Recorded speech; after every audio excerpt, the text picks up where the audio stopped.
ចាជំរាបសួរស្វាគមន៍កាន់កំណត់ហើយនៃការរៀននៅបង្រៀនរយៈពេល27ថ្ងៃរបស់ខ្ញុំនៅក្នុងកំណត់ថ្ងៃទី14នេះខ្ញុំលើកយកអំពីការប្រើប្រាស់គំរូថ្នាក់រៀនត្រឡប់មកធ្វើការបង្ហាញគំរូថ្នាក់រៀនត្រឡប់គឺជាវិធីសាស្ត្រមួយដែលយើងអនុញ្ញាតឲ្យសិស្សគាត់បានត្រៀមខ្លួនសិក្សាមុននិងគាត់ចូលទៅក្នុងសកម្មភាពរៀននៅក្នុងថ្នាក់ផ្ទាល់តើគាត់សិក្សាតាមរយៈអីទៅគឺគាត់ប្រើប្រាស់នៅវីដេអូគូគំនិតដែលខ្ញុំបានផលិតផ្ទាល់ហើយភ្ជាប់ជាមួយនឹងសំណួរគាត់ព្យាយាមស្វែងយល់ជាលក្ខណៈបុគ្គលដោយប្រើប្រាស់នៅល្បឿនសិក្សារបស់ខ្លួនឯងក៏ដូចជាការស្វែងយល់អំពីព័ត៌មាននៅជុំវិញខ្លួនដើម្បីបង្កើតនៅចំណេះដឹងហើយតាមរយៈការប្រើប្រាស់គំរូថ្នាក់រៀនត្រឡប់នេះធ្វើឲ្យនៅពេលដែលចូលទៅក្នុងថ្នាក់វិញសិស្ស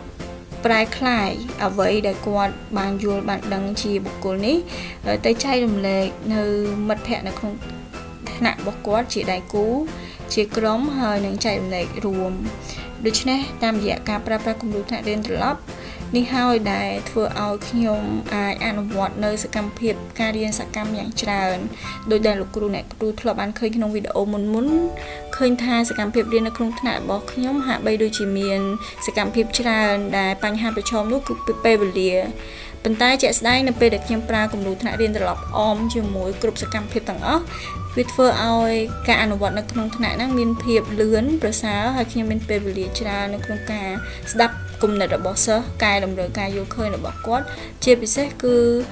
មានពេលក្នុងការជួយសិស្សផ្សេងទៀតឲ្យគាត់យល់ពីខ្លឹមសារនឹងបានកាន់តែច្រើនហើយពេលវេលានៅក្នុងថ្នាក់រៀនវាប្រែក្លាយទៅជាវេទិកាដែលយើងជួបគ្នាជជែកគ្នាពិភាក្សាគ្នាចែករំលែកដែលកូនសិស្សគឺគាត់ដើរតួជាតួឯកទាំងស្រុងនៅក្នុងថ្នាក់រៀនក្នុងវីដេអូនេះខ្ញុំមានតែប៉ុណ្្នឹងទេអរគុណជួបគ្នាក្នុងវីដេអូក្រោយ